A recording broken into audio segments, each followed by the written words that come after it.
Bonjour, aujourd'hui je voudrais vous parler de la frilosité de nos autorités médicales en matière d'innovation thérapeutique. Et je vais particulièrement viser aujourd'hui la décision qui a été rendue hier par la Haute Autorité de Santé sur le remboursement par la Sécurité sociale de ce qu'on appelle les signatures génomiques liées au cancer du sein. Alors c'est quoi les signatures génomiques? Ce sont des tests génomiques qui permettent de mieux diagnostiquer, mieux analyser les tumeurs dont certaines femmes souffrent lorsqu'elles ont un cancer du sein. Alors aujourd'hui, il y a des critères pour analyser les tumeurs et qui débouchent généralement vers un diagnostic qui est à la fois une ablation de la tumeur par chirurgie, puis plus ce qu'on appelle une chimiothérapie adjuvante, qui est un traitement lourd, difficile à supporter, fatigant pour les patientes. Alors, il se trouve que l'innovation thérapeutique permet aujourd'hui de diagnostiquer de façon plus fine ces tumeurs avec ce qu'on appelle des analyses génomiques. La question est de savoir s'il faut les rembourser par la sécurité sociale ou pas.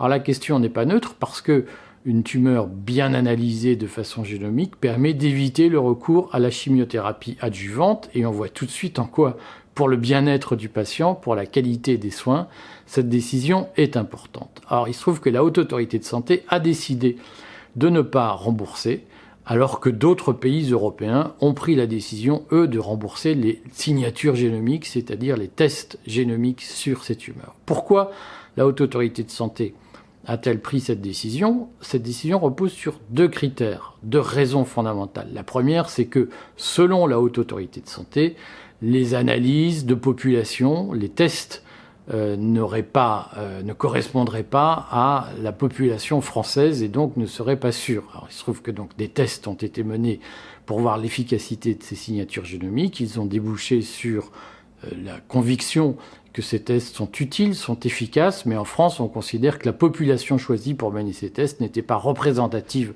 de la population française, et donc la Haute Autorité de Santé demande des tests sur des Françaises, ce qui est une décision contestée, notamment par le syndicat de la médecine prédictive et personnalisée, qui considère que ces tests intégraient des Français et que les cancers du sein en France sont dans la moyenne européenne, qu'il n'y a donc pas lieu de faire des tests spécifiques ou des expérimentations spécifiques aux Françaises. Deuxième argument, et qui me semble très illustratif de la logique médicale en France, c'est qu'il ne faudrait pas que ces tests génomiques dissuadent des femmes ou découragent des femmes ou désincitent des femmes à suivre des chimiothérapies adjuvantes qui leur seraient utiles. Et là, une fois de plus, on a bien cette conception propre aux médecins allopathes français selon lesquels il faut protéger les Français contre eux-mêmes.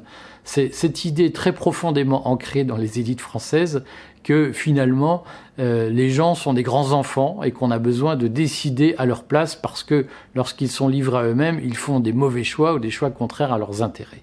Et on retrouve bien ici une logique qui n'est pas du tout médicale et un raisonnement, des supputations qui ne sont pas du tout fondées sur des analyses scientifiques, mais sur des conceptions sociologiques, sociétales des médecins, des thérapeutes français. Les médecins français sont convaincus que les patients sont des enfants, des gens irresponsables et qui ne doivent surtout pas être associés au traitement ni aux décisions médicales les concernant.